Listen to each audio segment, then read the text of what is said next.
Well, that was a meaty conversation. It was heavy. Malcolm Turnbull kind of freaked me out about the future. I'm wondering, on that World War II III question, it was a really good question. What did you think of the answers? Look, really good to hear different insights, but I think there's no denying that so many countries are stockpiling weapons. I think we are in a Cold War. I mean, it's not just Russia and the US, it's a lot of countries that are building up their weaponry now. So I think we are there, and I don't think anyone really acknowledged that, but I did think there were good insights. And there was, who asked the Trump question? Yeah, there you are. It was a good question. And did you see it was such a good question that people tried to answer it before you asked it? And I thought, no, there's a question coming. But then we revisited it because it's such a big conversation. Did it make you feel a little uncertain about the future? Give me your insights. I think you can hold the microphone. Oh, sure. That's all right. I just can't stretch that long. No worries.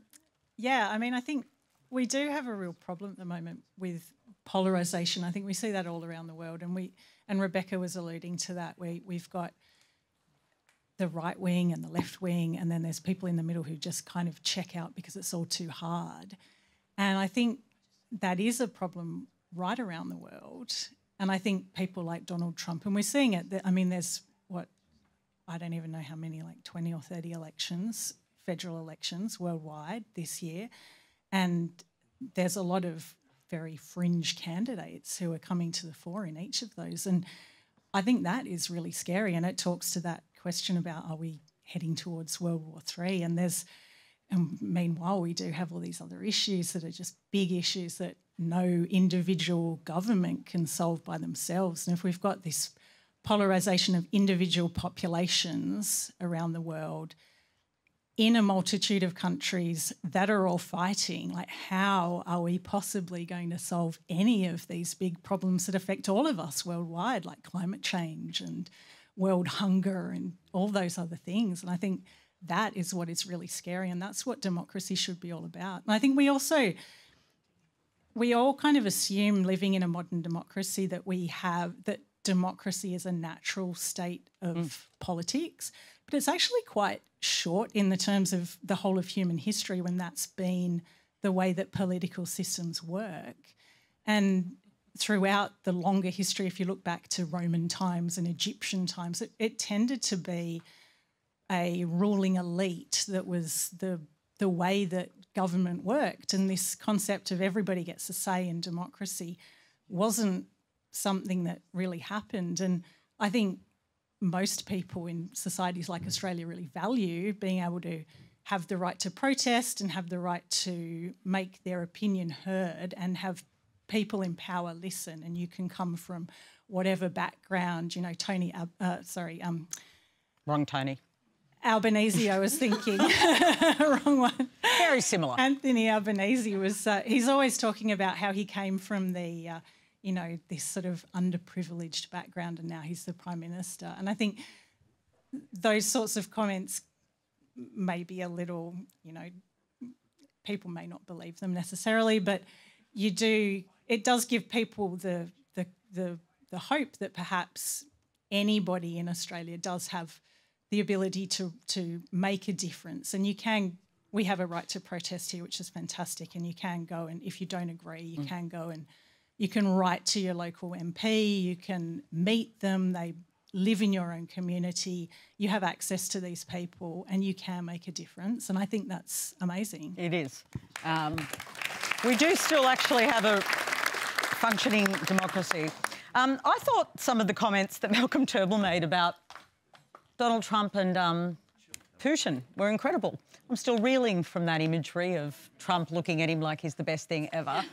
I teach, one of the things I teach is political philosophy, and it's the students have an assessment task called If I Could Rule the World, and they make a choice about what sort of system they want, why they want that system, and that kind of thing.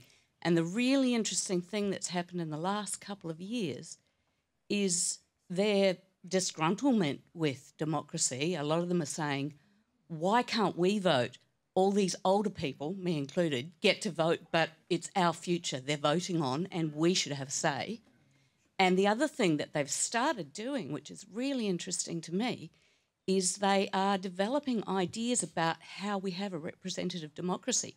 So rather than making it geographical like it is now, saying things like, what if we elected to belong to certain groups, gender, age, ethnicity, religion, whatever it might be, and you elect to belong to that group, and then you get to vote for those candidates so that the representative voice you get reflects the people in the community rather than the geography of where they live. And I think that's a really interesting idea.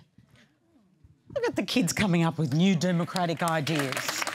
I'll have to think about that one, though. I don't know if I'm quite convinced, but I'm going to hand this over and you can take it at the end. The panel didn't mention social media, AI, how it's subverting the way democracy works. It's actually subverting, to a certain extent, how people interact with democracy and how they interact with information in general. And it didn't touch upon on that at all. Often our panels do. Do you want to come back?